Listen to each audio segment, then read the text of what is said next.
నువ్వు ఏదైనా పనికి పూనుకున్నావంటే, ఏదైనా పని చేయాలి అని చెప్పి నువ్వు ప్రారంభించే ప్రయత్నం చేస్తే సిద్ధమైపోతారో.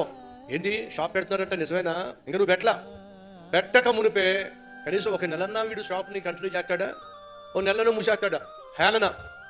టీ స్టాల్ పెడుతున్నాడంట, ఈ టీ స్టాల్ కాస్త 5 స్టార్ అయిపోద్ది. హేళన. ఏంటంట?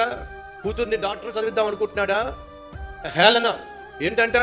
కొడుకును అమెరికా పంపిద్దాం అనుకుంటున్నాడా? హేళన. ఏంటంట? ఇంజనీరింగ్ తీసుకొచ్చి పెళ్లి చేస్తాడట కూతురికి. హేళన. ఏంటంట? పెద్ద లోపలికి పునాదులు దవుతున్నాడు, 5 స్టార్ బిల్డింగ్ కడతాడా? హేళన. ఇలా మీ జీవితంలో మీరు ఏదైనా పనిని పూనుకున్నప్పుడు ఆ పని ప్రారంభం కాక మునిపే మిమ్మల్ని చూసి ఏడ్చే వాళ్ళు ఉంటారో, హేళన చేసే వాళ్ళు ఉంటారో.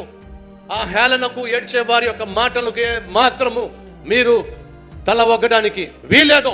మీరందరూ మనమందరూ నేర్చుకోవాల్సిన ఒకే ఒక్క సూత్రం ఏమిటంటే, కుక్కలు మొరుగుతాయి, ఏనుగు నడుచుకుంటూనే వెళ్ళిపోతుంది, తన పని తాను చేసుకుంటూ వెళ్ళిపోతుంది.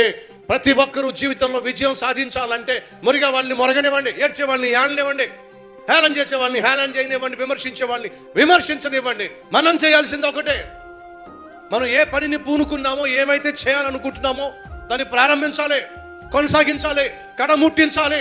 మనం చేసిన పని, సాధించిన విజయమే మురిగే కుక్కల యొక్క నోరు మూస్తుంది. కాబట్టి నువ్వేం చేయాలి? వాళ్ళ మరుగుళ్ళు పట్టించుకోకుండా నువ్వు చేయాలనుకుంటుంది, సాధించాలనుకుంటుంది ఖచ్చితంగా చేసి తీరాలి, సాధించి తీరాలి. దేవుడు నీకు తోడుగా ఉన్నాడని లోకానికి తెలియాలి. అలా తెలియాలంటే నువ్వు ఆగిపోవడానికి వీల్లేదు.